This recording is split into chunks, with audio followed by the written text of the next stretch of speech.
Hello and welcome to teach me English. Teach me English में आप सबका स्वागत है। आज का टॉपिक है हमारे लिए डू वर्ब।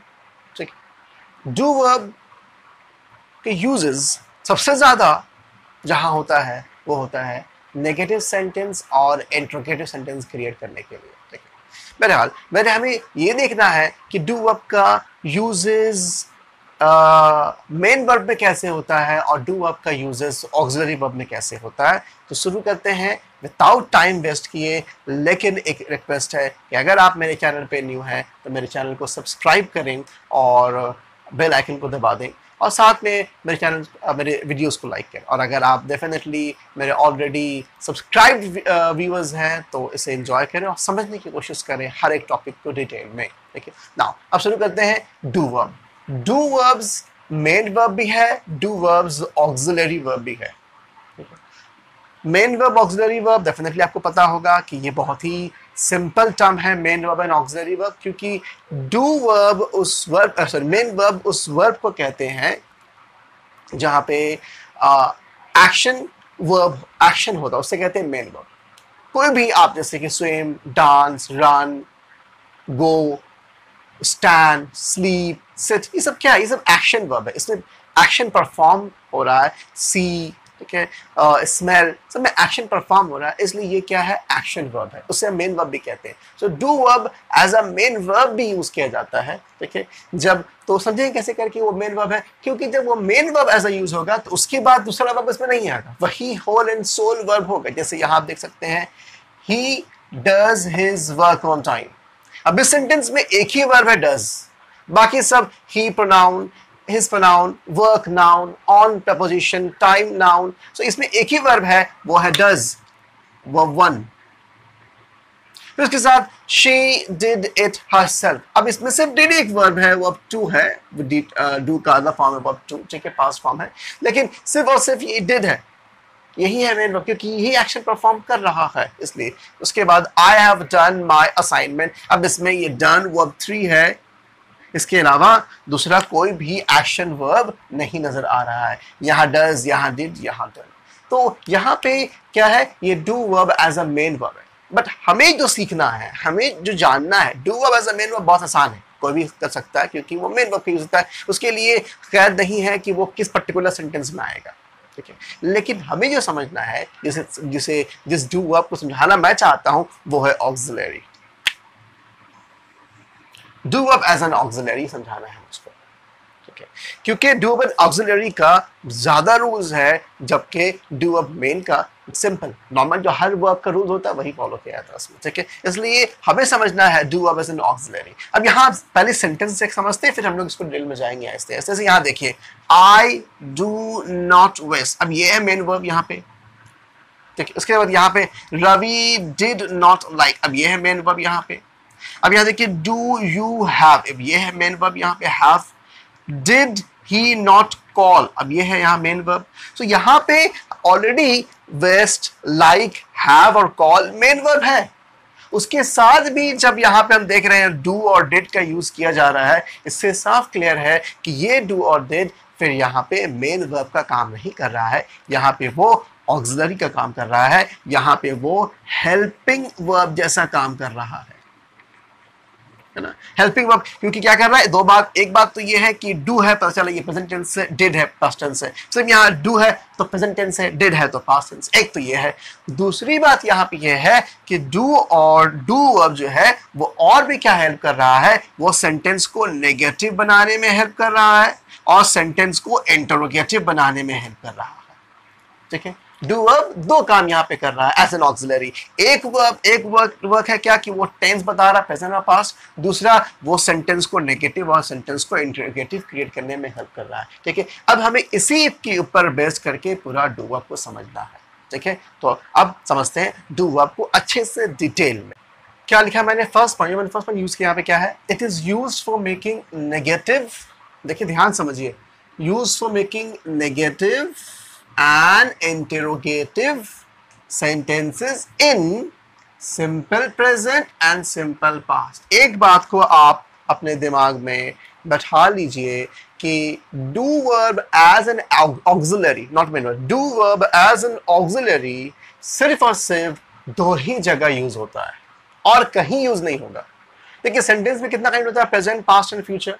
अब हर एक काइंड में आप देखेंगे सेंटेंस का प्रेजेंट में 4 काइंड है। जैसे कि क्या क्या है, वो है simple present, present continuous, present perfect और प्रेजेंट परफेक्ट कॉन्टिन्यूअस। ठीक है, उसी तरह पास्ट में भी, इस तरह फ्यूचर में भी है। ठीक है, इन चारों अगर देखें सब रूल्स को तो 4 प्रेजेंट टेंस में है, 4 पास्ट टेंस में है, 4 फ्यूचर टेंस में, तो 12 रूल्स हो गया। इस 12 सेंटेंस के अंदर इसी के ऊपर पूरा ग्रामर बेस करता है, इसी में नेगेटिव, इसी में इंट्रोगेटिव, वो मुझे नहीं समझाना अभी फिलहाल। मेरा मेन मोटिव क्या बताना आपको कि do verb as an auxiliary use सिर्फ 2 ही टेंस के फॉर्म में होता है, वो है सिंपल प्रेजेंट और सिंपल पास्ट। ये कॉन्टिन्यूअस में यूज नहीं होगा। एज देखिए डू वर्ब, मैं कह रहा हूं बार बार, do verb as an auxiliary, main verb नहीं, do verb as an auxiliary, ये कभी भी कॉन्टिन्यूअस में यूज नहीं होगा, कभी भी परफेक्ट में यूज नहीं होगा, कभी भी परफेक्ट कॉन्टिन्यूअस, सिर्फ और सिर्फ 2 ही जगह यूज होगा, वो है सिंपल प्रेजेंट और सिंपल पास्ट। कब? जब इन दोनों सेंटेंस को हम नेगेटिव बनाएंगे और जब इंटरोगेटिव बनाएंगे। नॉर्मल सेंटेंस लिखने प्रॉब्लम नहीं है, लेकिन जैसे उसे बनाने जाएंगे नेगेटिव और बनाने जाएंगे इंटरोगेटिव, उस जगह पे डू वर्ब का एज एन ऑक्सिलरी यूज किया जाएगा। ठीक है, इस जगह पे हम is, am, are, was, were use नहीं कर सकते हैं। सिंपल प्रेजेंट और सिंपल पास्ट में 2 ही, क्या सिर्फ और सिर्फ डू वर्ब ऑक्सिलरी लगता है, बाकी कोई ऑक्सिलरी नहीं लगेगा। ऑक्सिलरी में और भी वर्ब है ना, जैसे is, am, are, was, were, can, could, may, might, has, have, had, बहुत सारे वर्ड्स हैं, लेकिन वो सब वर्ड्स सिंपल प्रेजेंट और सिंपल पास्ट में नहीं लगेगा, सिर्फ और सिर्फ डू वर्ब लगेगा। जैसे मैंने एग्जांपल भी दिया, मैंने रूल्स भी दिए यहाँ पे किस तरह से। जैसे आप देखेंगे सिंपल प्रेजेंट नेगेटिव जब बनाना होगा तो रूल्स क्या है, सब्जेक्ट, एस मतलब सब्जेक्ट यहाँ पे। ठीक है, सब्जेक्ट, एस मतलब यहाँ पे सब्जेक्ट है। ठीक है, subject do, does, not, verb 1। ठीक है, जैसे मैंने लिखा आई, सब्जेक्ट में लिखा है तो आई की डू आता है, I do not like cake, I do not like cake. Similarly जब इसी सिंपल प्रेजेंट का इंट्रोगेटिव बनता है तो क्या बनता है, डू, डज आगे आ जाएगा, सब्जेक्ट और वर्ब। यहाँ पे डू यू लाइक केक, पहले डू आ गया, यू के साथ डू जाता है, डू यू लाइक केक, उसके बाद मैंने यहाँ पे वर्ब यूज किया, डू यहाँ आया, सब्जेक्ट में यू लिया और वर्ब हो गया लाइक। बाकी आप एक्स्ट्रा जो है केक्स, ऑब्जेक्ट, कॉम्प्लीमेंट जो लगाना है वो बात की बात है। सिमिलरली पास्ट टेंस में होगा, पास्ट में क्या होता है, सब्जेक्ट डायरेक्ट डिड, यहाँ डज और डू नहीं है, यहाँ डायरेक्ट उसका पास डिड होता है। Subject did plus not plus verb 1, जैसे यहाँ she did not make the call, तो यहाँ पे और उसके साथ साथ यहाँ पे did plus subject plus verb 1, तो ये रूल्स के हिसाब से क्या हो गया, did she make the call. तो अगर आप इस रूल्स को भी फॉलो कर लेंगे, अगर आप इस रूल्स को याद कर लेंगे, डू का एज एन ऑक्सिलरी कैसे यूज किया था, तो फिर आपके लिए सेंटेंस क्रिएट करना बहुत सिंपल होगा। क्योंकि आप अगर गौर से समझने की कोशिश करें कि सेंटेंस का, आप देखेंगे इस सेंटेंस का यहां तक, इस सेंटेंस का यहां तक, इस सेंटेंस का यहां तक और इस सेंटेंस का यहां तक, तो इस रूल से बेस्ड है। ठीक है, इस रूल पे बेस्ड है। इतना आपको लगाना है फिर कि आप आगे क्या कहना चाहते हैं। ठीक है, अदरवाइज अगर रूल याद कर लेंगे तो सेंटेंस का 75% काम तो आपने कर दिया रूल्स के हिसाब से, इसलिए रूल्स याद करना बहुत जरूरी है। देखिए, तो एक बात याद रखना क्या आपको है कि हम लोग जो ऑक्सिलरी डू वर्ब पढ़ने जा रहे हैं, जो पढ़ रहे हैं ऑक्सिलरी डू वर्ब, उसका यूजेस जो है वो सिर्फ 2 सेंटेंसेस में होता है, वो है सिंपल प्रेजेंट टेंस, 2 टेंसेस में होता है, सिंपल प्रेजेंट टेंस और सिंपल पास्ट टेंस। कब? जब दोनों सेंटेंस को हम नेगेटिव या इंटरोगेटिव बनाने जाएंगे। ठीक है, ये बेसिक अंडरस्टैंडिंग है और कहीं यूज नहीं होगा। और डू वर्ब का एज एन ऑक्सिलरी कहीं यूज नहीं है, सिर्फ नेगेटिव बनाने के लिए और सिर्फ इंट्रोगेटिव बनाने के लिए यूज किया जाता है, कहीं यूज नहीं किया जाता है एज एन ऑक्सिलरी में। ठीक है, और वो भी किस जगह पे, सिंपल प्रेजेंट में और सिंपल पास्ट में। एक और यूजेस बताऊंगा मैं एंड में। ठीक है, वो बहुत कम यूज किया जाता है, लेकिन ज्यादातर यूज किसमें होता है, नेगेटिव सेंटेंस और इंट्रोगेटिव सेंटेंस बनाने के लिए। सिंपल प्रेजेंट, सिंपल पास्ट, मैं बार बार इसीलिए कह रहा हूं ताकि आपको ये बात याद हो जाए। अब हम लोग और भी फर्दर देखते हैं, फॉर्म्स देखेंगे डू वर्ब का क्या क्या फॉर्म होता है, प्रेजेंट टेंस में क्या फॉर्म होता है, पास्ट में क्या होता है, उसके साथ कौन सब्जेक्ट लगेगा, ये जानना बहुत जरूरी है, इसलिए वो देखते हैं अभी हम लोग यहाँ पे। अब देखिए यहाँ पे डू वर्ब का फॉर्म्स मैंने यहाँ लिखा है, डू वर्ब्स का 3 ही फॉर्म होगा। ठीक है, यहाँ पे क्योंकि हम ऑक्सिलरी पढ़ रहे हैं, ठीक है, इसलिए यहाँ पे डू वर्ब्स का 3 फॉर्म यूज किया गया है टेंस के हिसाब से। प्रेजेंट टेंस में डू वर्ब का 2 फॉर्म्स है। प्रेजेंट टेंस में डू वर्ब का 2 फॉर्म है। दोनों देखिए, डू भी प्रेजेंट है और डज भी प्रेजेंट है। प्रेजेंट टेंस में डू वर्ब का दोनों फॉर्म होता है, ठीक है, डू और डज। डू लगता है प्लूरल क्या नाम है सब्जेक्ट के लिए।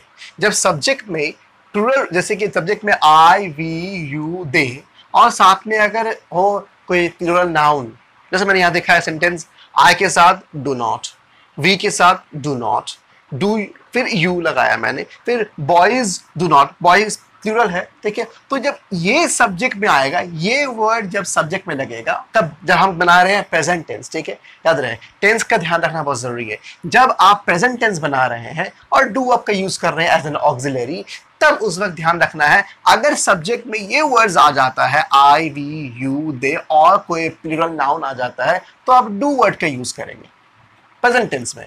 लेकिन अगर उसी प्रेजेंट टेंस में अगर ये वर्ड्स आ जाता है ही, शी, इट, या सिंगुलर नाउन, जैसे यहां देखिए मैंने कहा he does not, he does not, she does, it does not, Ravi does not, तो मैंने यहाँ पे ही, शी, इट और सिंगुलर नाउन लिया है। जब प्रेजेंट टेंस में ये सब्जेक्ट आ जाए, ही सब्जेक्ट आ जाए, शी सब्जेक्ट आ जाए, इस यहाँ पे इट सब्जेक्ट आ जाए, या फिर कोई सिंगुलर नाउन सब्जेक्ट आ जाए, तो आप वहां पे डज का यूज करेंगे, डू का यूज नहीं करेंगे। डू किसके लिए आएगा?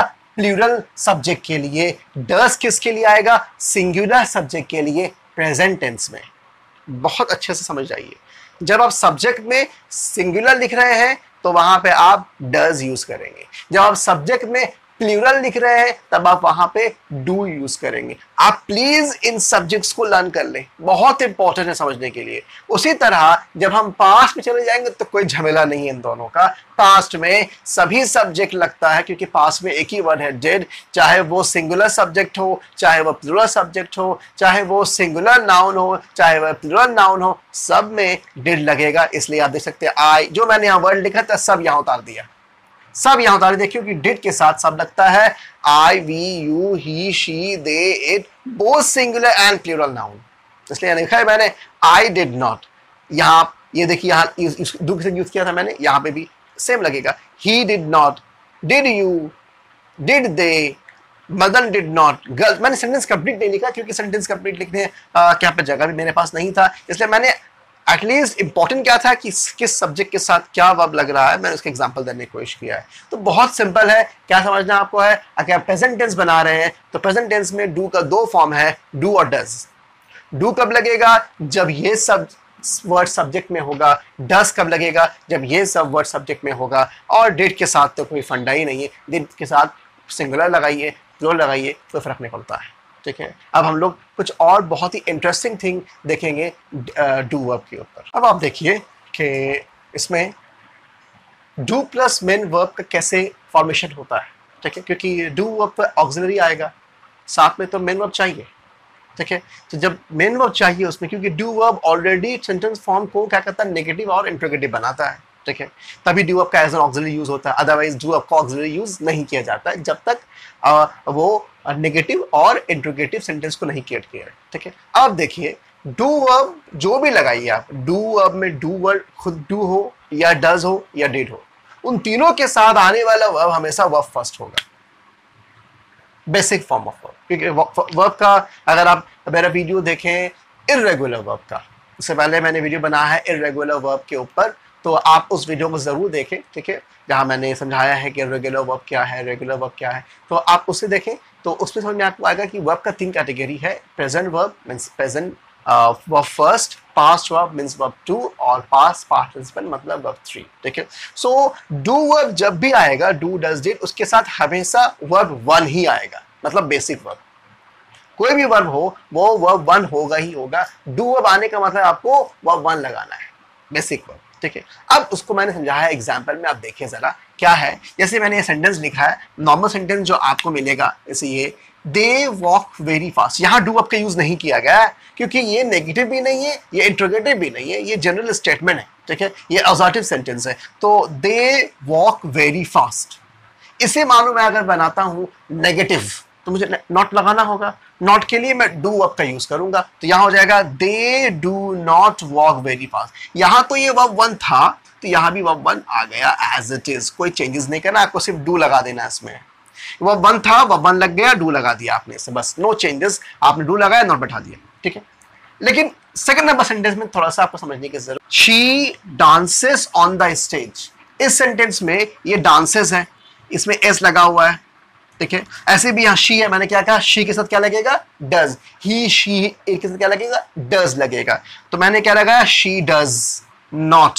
मैंने जब यहां डज वर्ड यूज कर लिया तो वर्ड में से एस हट जाएगा। देखिए यहां पे एस था, यहां पे एस नहीं है, ये बहुत माइन्यूट थिंग जानना जरूरी है। जैसे मैंने यहाँ डज यूज कर लिया, देखिए मैंने सब जगह लिखा verb one verb one verb one, कोई इसमें मैंने साथ में एस एस कुछ ऐड नहीं किया एक्स्ट्रा वर्ड, डायरेक्ट सिर्फ वर्ब वन, ठीक है, वर्ब वन लगेगा। डांसेस से डांस हो जाएगा क्योंकि इसका एस यहाँ डज में आ गया। देखिए डू वर्ब था, ठीक है, डू से डज क्यों बना, क्योंकि वर्ब का उसने एस ई एस को यहां ले लिया, ये डू से डज हो गया। अब आपको अलग से यहां पे एस लगाने की जरूरत नहीं है, वो मेन बेसिक वर्ब बैठेगा। सो ये हो गया she dances, she does not dance, dances नहीं, इसका एस यहां आ गया, इसलिए यहां पे एस नहीं लगेगा। अब उसके बाद थर्ड वाला और भी इंपॉर्टेंट है, क्योंकि देखिए रवि मेड दिस रोबोट, अब ये मेड जो है ये वर्ब टू है, मतलब पांच वर्ब है, क्योंकि डिड कब लगेगा, जब पास्ट टेंस होगा। ये ऑलरेडी पास्ट टेंस है, रवि मेड दिस रोबोट, ये पास्ट टेंस है। अब उसके साथ जब यहाँ पे क्या करना है, मुझको इसको नेगेटिव या इंट्रोगेटिव बनाइए, आप कुछ भी बनाइए, मैंने सिर्फ नेगेटिव बनाया है ताकि इजी हो समझने में। तो मैंने क्या किया, रवि डिड, मैंने जैसे डिड लगा दिया, अब ये मेड वर्ब टू से वर्ब वन बन जाएगा। ये और भी ज्यादा बेहतर समझने की चीज है। एक तो फिर भी सेम वर्ब था, लेकिन यहाँ वर्ब भी फर्क चेंज हो गया, ये वर्ब टू था, वर्ब टू से वर्ब वन में बदल गया, ठीक है। मैंने क्यों लिखा है, या देखिए लिखा भी है, डिड के साथ भी वर्ब वन, डज के साथ भी वर्ब वन, डू के साथ भी वर्ब वन। आप इन तीनों वर्ड को यूज करेंगे, उसके बाद आने वाला जो वर्ब होगा मेन वर्ब, वो हमेशा हमेशा वर्ब वन होगा। वर्ब टू को भी कन्वर्ट करके वर्ब वन बना दिया, ठीक है। तो डू डज डिड तीनों के साथ वर्ब वन यूज किया जाएगा। Do verb as an auxiliary का ये बहुत इंपॉर्टेंट यूजेस जो मैंने बताया आपको। अब डू वर्ब एन ऑक्सिलरी एक और देखिए, वो भी काफी इंटरेस्टिंग है समझने के लिए, जरूर देखिए। अब ये एक देखिए, ये एक डू का बहुत ही खूबसूरत यूज है एज अ एम्फेटिक सेंटेंस। मतलब डू वर्ब को एज एन ऑक्सिलरी यूज नहीं करके डू वर्ब को एक एक्स्ट्रा वर्ड यूज किया जाता है फोर्स डालने के लिए सेंटेंस, लेकिन वो भी सिर्फ किस में होगा, वो भी सिर्फ दो सेंटेंस में होगा, सिंपल प्रेजेंट और सिंपल पास्ट में, और कहीं पे नहीं। डू वर्ब का यूज ही होता है सिंपल प्रेजेंट और सिंपल पास्ट में एज एन ऑक्सिलरी। यहाँ पे जो डू मैंने लगाया है, आप देखेंगे यहाँ पे डू है, यहाँ पे डज है, यहाँ पे डिड है, फिर यहाँ पे डू है, जो मैंने लगाया है, ये तीनों मैंने यहाँ पे एक्स्ट्रा है, ठीक है। यहाँ पे इसका काम टेंस बताना नहीं है कि बता रहा है कि ये प्रेजेंट टेंस के पास नहीं, यहाँ पे ये एक्स्ट्रा वर्क कर रहा है। एक्स्ट्रा वर्क क्या कर रहा है, वो सेंटेंस में फोर्स डाल रहा है, दबाव डाल रहा है, एम्फेसिस डाल रहा है। जैसे देखिए आप समझिए, अगर मैं यहाँ पे डू हटा दूं, यहां से मानिए सेंटेंस लिखा हुआ I agree with your statement, correct है, I agree with your statement, मैं आपके स्टेटमेंट से राजी हूं, ठीक, इनकार नहीं है। लेकिन जब मैं डू लगा दिया, आप देखिए बोलने का तरीका कैसे हो जाएगा, I do agree with your statement. जब भी डू वर्ब एक्स्ट्रा, ये एक्स्ट्रा है, जरूरत नहीं था सेंटेंस में, जरूरत नहीं, क्योंकि देखिए हमने जो अब तक सीखा है वहां क्या सीखा है कि डू वर्ब का यूजेज या तो नेगेटिव में होगा या तो इंट्रोगेटिव में होगा। नेगेटिव होता तो नॉट लगता है, यहाँ पे इंट्रोगेटिव होता है डू से शुरुआत होता है ना, सब जगह से फिर डज के बाद नॉट लगता, लेकिन ये नेगेटिव भी नहीं है, ये इंट्रोगेटिव भी नहीं है। उसके बाद भी अगर डू वर्ब आएगा तो फिर वो क्या काम करता है, वो सिर्फ एम्फेसिस डालने का काम करता है, वो फोर्स डालने का काम करता है। देखिए I do agree with your statement, एक हुआ कि आई एग्री, मैं इनकार नहीं कर रहा, मैं राजी हूं। दूसरा क्या है, आई डू एग्री, मतलब हाँ मुझे पूरा इस बात पे क्या नाम है, यकीन है। तो जब आप किसी बात पे फोर्स डालते हैं तो डू लगाते हैं। जैसे यहाँ पे देखिए, she does make the mistake, she does make the mistake, हाँ उसी ने गलती किया है। जब इस तरह हम फोर्स करके बोलेंगे तब डज लगाएंगे, हाँ उसी ने गलती किया है। ये सिर्फ और सिर्फ सिंपल प्रेजेंट और सिंपल पास्ट में ही होगा। अब देखिए यहाँ पे, I said he would come and he did कम, ठीक है, एंड ही डिड कम, ही केम भी हो जाता है, एंड ही केम वो आ गया, लेकिन एंड ही डिड कम, देखो मैंने कहा था क्या, मैंने कहा था वो आएगा और देखो वो आ गया, ठीक है।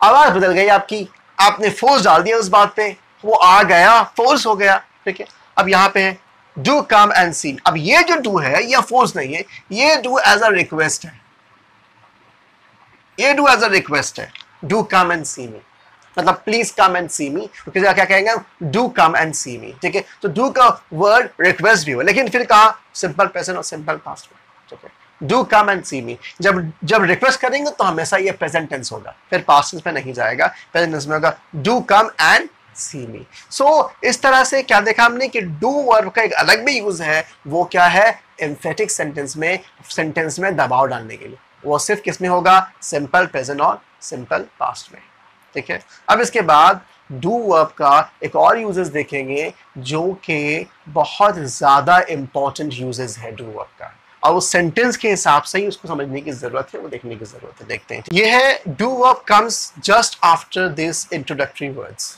ठीक है। कुछ वर्ड्स जैसे आप देख लीजिए यहाँ पे समझने के लिए, never, not only, hardly, scarcely, rarely, no sooner, ये एक ऐसा इंट्रोडक्टरी वर्ड है, मतलब जब इससे सेंटेंस शुरू होगा, जब भी सेंटेंस आप इसे शुरू करेंगे तो उसके तुरंत बाद जस्ट आफ्टर, तुरंत बाद ही जो है आपको डू वर्ब का यूज कर लेना है, तुरंत बाद ही। जैसे कि अगर कोई सेंटेंस शुरू नेवर से हो रहा है, आमतौर पर सेंटेंस नेवर शुरू नहीं होता, नेवर हम लोग क्या नाम है, ये एक एडवर्ब है, शुरू से हम लोग नेवर से शुरू नहीं होता, हम लोग नेवर मिडिल में यूज करते हैं। अगर शुरू नेवर से सेंटेंस हो रहा है तो आप उसके तुरंत बाद डिड लगाएंगे, मतलब सेंटेंस रॉन्ग हो जाएगा। जैसे never did I see such a behaviour, ऐसा नहीं होगा नेवर आई सॉ, नहीं, डिड के बाद सब्जेक्ट लगेगा, डिड लगा फिर सब्जेक्ट लगेगा, नेवर के तुरंत बाद समझ लीजिए ये एक साथ है, नेवर डिड, नेवर डिड, उसके बाद सब्जेक्ट लगाइए, वर्ब लगाइए, जो लगाना आपको है वो आप सेंटेंस करेंगे, ठीक है। नेवर डिड, तो इंट्रोडक्टरी वर्ड अगर नेवर से शुरुआत करें सेंटेंस आप, तो डिड लगाना है आपको, never did.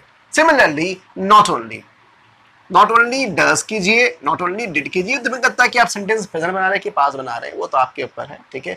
Do, does, did, वो डिपेंड करता है सेंटेंस प्रेजेंट है कि पास्ट है, ठीक है। लेकिन जब भी सेंटेंस बनेगा नॉट ओनली से, तो आप वहां पे डू और डज का यूज करेंगे, तुरंत ही उसके बाद डू और डज का यूज आप करेंगे, ठीक है, जैसे मैंने यहाँ पे किया। उसी तरह हार्डली लगाया, अब मैंने डिड यूज कर लिया, hardly did we leave the house when the rain appear, अब व्हेन द रेन अप्रोच्ड, ठीक है। नाउ अभी क्या है, हार्डली लगा, डिड लग गया। और एक चीज कुछ समझने की बात यहाँ पे भी है कि जब हम हार्डली यूज करेंगे तो यहाँ पे वेन लगाना जरूरी है, ठीक। ये वीडियो बात की है, ये और भी ट्रांसफॉर्मेशन जब पढ़ाएंगे तब समझने की बात है, लेकिन फिलहाल अभी आप समझ रहे हैं तो जान लीजिए, ठीक है। हार्डली लगा तो वेन लगाना होगा आपको, लेकिन हार्डली के साथ डिड अटैच। सिमिलरली स्कार्सली लगा तो डिड हो गया, स्कार्सली डिड आई एंटर, ठीक है। स्कार्सली लगाएंगे आप डिड लगाना, हार्डली लगाएंगे डिड लगाना आपको। उसी तरह रेयरली डिड लगाइए, डज लगाइए, आपके ऊपर, यहाँ पे प्रेजेंट टेंस मैंने यूज किया, डज लगा दिया। Rarely does it happen that he missed the English class, so rarely लगा, मैंने डज लगा दिया इसमें। अब यहाँ पे उस तरह नो सूनर डिड का यूज कर लिया मैंने यहाँ पे, ठीक है। तो नेवर के साथ जैसे नेवर लगा did, not only do, does, did, whatever, hardly do verb, scarcely do, खास करके ज्यादातर आप देखेंगे hardly, scarcely, rarely, no sooner में पास्ट टेंस का यूज किया जाता है। सेंटेंस आमतौर पे पास्ट टेंस में ही होता है, हमें उस फॉर्मेशन चेंज करना होता है तो हम डिड का ही यूज करते हैं। तो hardly, scarcely, rarely, no sooner हम लोग डिड वर्ड्स पे ज्यादा यूज करते हैं, लेकिन इन सब वर्ड्स के तुरंत बाद ही डिड का यूज करना है। आप इस वीडियो को देखिए, समझिए, साथ में आप मेरा पुराना पिछला वीडियोस भी देखिए जो मैंने बनाया है वर्क के ऊपर, बहुत ही इन्फ्लुएंसर और इंपॉर्टेंट है समझने के लिए। हर एक टॉपिक को मैंने डिटेल में समझाने की कोशिश की है, वक्त लेके, टाइम लेके, ताकि आप समझें उसको, ठीक है। अभी ये वीडियो खत्म नहीं हुआ, इसके साथ साथ हम लोग क्या करेंगे, एक्सरसाइज सॉल्व करेंगे, ठीक है। एक्सरसाइज सॉल्व करने के बाद समझ में आएगा कि पूरा क्लियर हो जाएगा अच्छे से हर कुछ। अब देखते हैं थोड़ा एक्सरसाइजेस जो हमने सीखा उसके ऊपर, जानना ज़रूरी है। एक्सरसाइज के हेल्प से और भी इजी हो जाता है समझना कोई भी टॉपिक को। फर्स्ट एक्सरसाइज है चेंज इनटू नेगेटिव सेंटेंसेस, देखते हैं कैसे होगा, ठीक है। She missed the train question है, अब देखते हैं इसे क्या करना है, हमें नेगेटिव बनाना है। तो क्या करेंगे हम लोग इसे, शी डिड नॉट ये पास्ट टेंस मिस्ड से मिस वजह के हमने यहाँ डिड यूज कर लिया. She did not miss the train. ये एक आंसर हुआ. अब इस तरह अगर हम दूसरा देखें, I watch cartoon at evening. अब इसे हम चेंज करेंगे तो क्या हो जाएगा, आई पास्ट टेंस डिड लाएंगे, डिड नॉट, क्या करना है इसमें हमें वॉच कर देंगे. I did not watch cartoon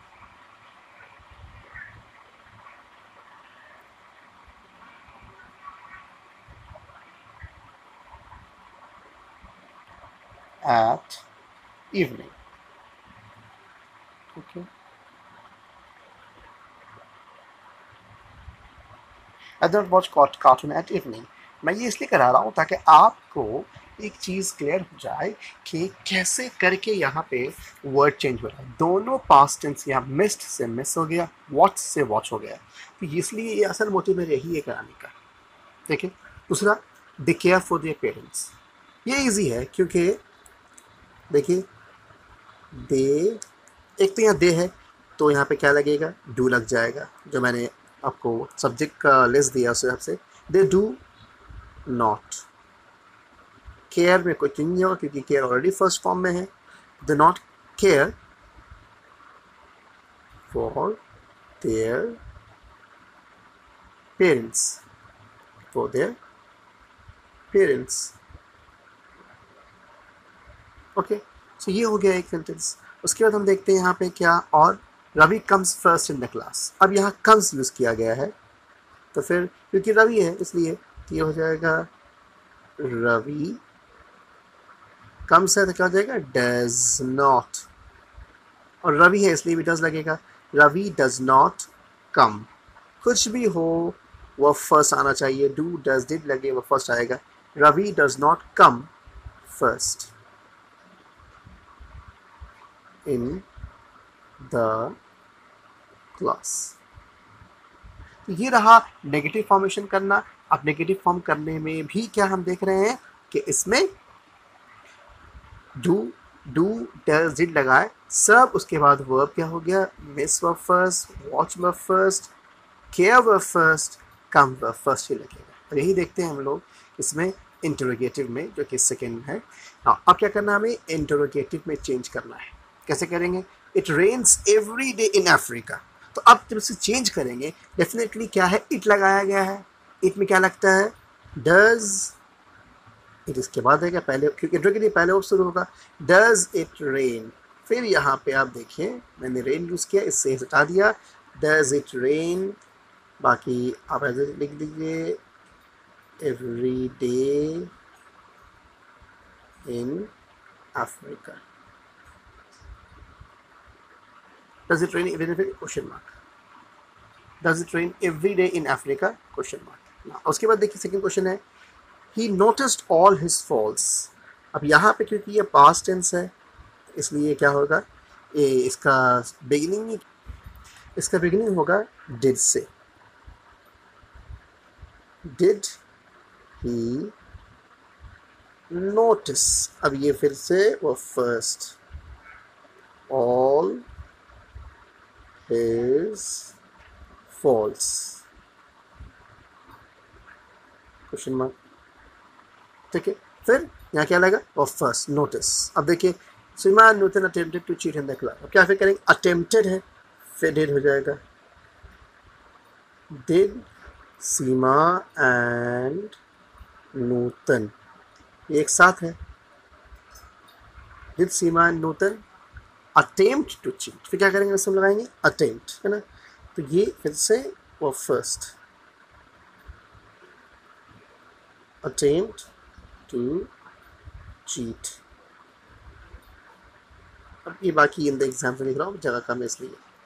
Yusuf follows rules sincerely. अब ये यूसुफ है सिंगुलर है तो इसलिए यहाँ पे डज यूसुफ. फिर यहाँ फॉलो रूल्स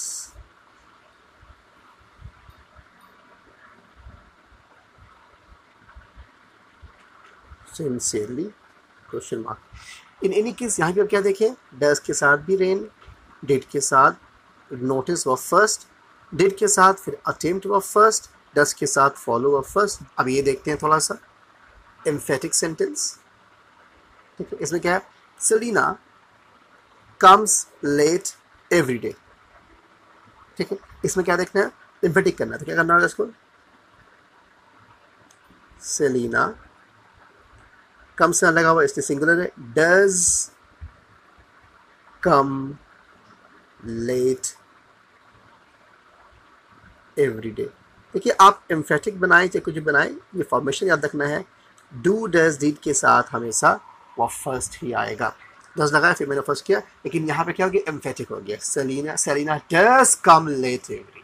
ठीक है ना, I remember all my school memories, तो क्या हो जाएगा, I do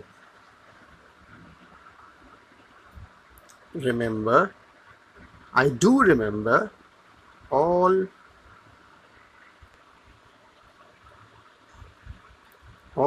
my school memory।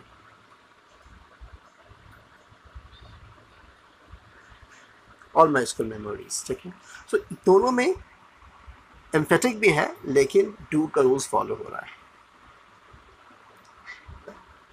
For the first time he appeared so weird। ना ये कौन सा है, जहाँ पे हर एक इंट्रोडक्टरी वर्ड के बाद क्या लगाना है, डिड लगाना है, डू लगाना, डज लगाना है, डू अब लगाना है। He for the first time he appeared so weird. इसे कैसे बनाएंगे, नेवर के बाद तो पहले डिड लगा देते हैं हम लोग, क्योंकि डिड लगेगा, क्योंकि ये पास्ट टेंस तो डिड लगाएंगे, प्रेजेंट डज लगाते, डू लगाते। नेवर डिड ही, डिड लगा तो हमेशा वो फर्स्ट हो जाएगा automatically, never did he appear so weird, ये एक साथ हो जाएगा। Never did he appear so weird। I saw the principal run to the classroom। अब hardly है, इसका मतलब आप वो did लगा दीजिए पहली बार, क्योंकि ये saw run दोनों past tense है तो did लगेगा। hardly did I, did hardly लगा, did लगा वो first हो जाएगा। did I see the principal, did I see the